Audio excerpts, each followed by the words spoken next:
Hi everyone, and welcome to this week's Monday Memo.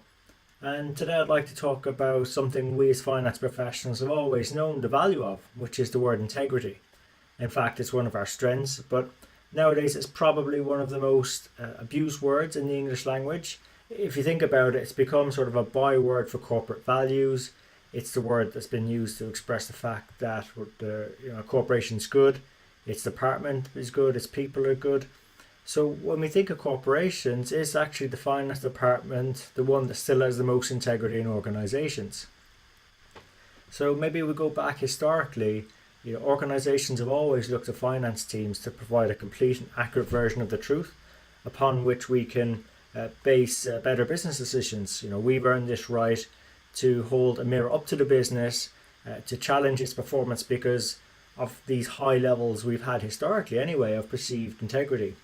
Now, integrity, it's an important fundamental for our finance profession because it not only requires us to be honest, candid, and forthright with our businesses and our client, and when we're in practice, our clients' financial information, but some of those values underpinning our integrity are actually consistency. Like for those of us that have a chartered qualification or a certified accountants, where we agree to follow a code of ethics or a code of conduct to allow us to demonstrate we agree to behave in a consistent manner and show we review our behaviour in line with some commonly accepted principles.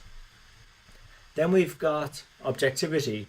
As finance professionals, we must remain free from conflicts of interest and other questionable business relationships and practices, like back in the day when audit firms also ended up doing work as consultants and avoid having to review their own work in effect.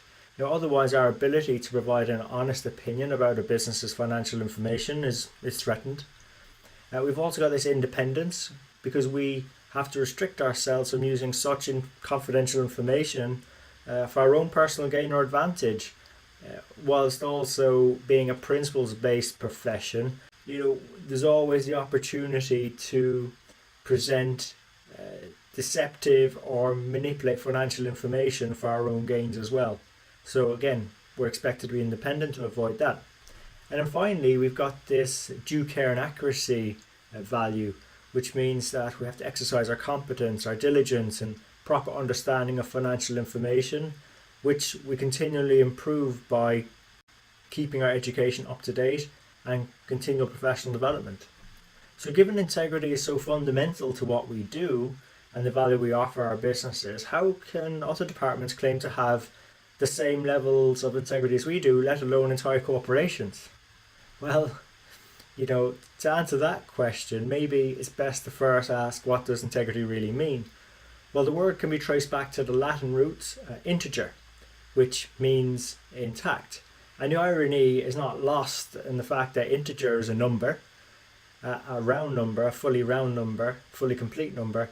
And what we do as finance professionals is make sure the numbers are intact. But in general terms, integrity really means wholeness. And to know if a company, client, department, or someone is acting with integrity is simply to ask whether they're being whole, that is, whether they're being true to their own values. So if someone has a set of values and they're different to ours in finance, but they're acting in accordance with their values, then you can't say they're out of integrity, but what you might be able to say is that their integrity is different to ours. And there's a really good phrase to remember with regards to this. No matter how thin you slice it, there's always two sides. That came from Spinoza, a Dutch philosopher. Because we must remind ourselves that our own beliefs in what's right, consistency, objectivity, independence, due care and accuracy, may not be in other teams' values, even though they're values that we hold true. And that would put us out of integrity. So for us to continue to have integrity, we have to be appreciative of other teams' values and what they regard as being in integrity. So to maintain that, we have a responsibility to come out from behind our desks, keep an open mind, understand the values of our businesses, our clients and other departments, and identify those values in other teams and departments and people that are more empowering and will help them and we can then help them towards delivering on those values.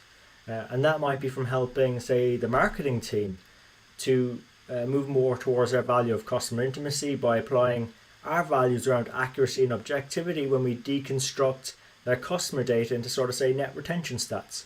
or helping engineering's quest for product leadership by controlling their expenditure and independently certifying that they're progressing relative to the expectations on new product development deadlines, for instance. Or even with the IT team developing a business case around its new BI platform to enhance their operational excellence agenda, something that's objectively reflecting a realistic return on investment for the rest of the business. So we shouldn't be as concerned about the abuse of a word integrity that we prize it so much in finance and we're the best of it. Everyone in an organization and every team has their own version of integrity and a set of values that underpins it. So it's our role to understand what these values are and help those teams, those people become more aligned with their values. And that's why we bring on guest mentors to our Strength in the Numbers shows, is to share with you how they're operating with integrity and putting into practice these ideas and helping their businesses, clients and other departments move nearer to their own values, in effect becoming more whole and acting with more integrity. So I hope you like this episode. If you do, please share with your friends, your colleagues.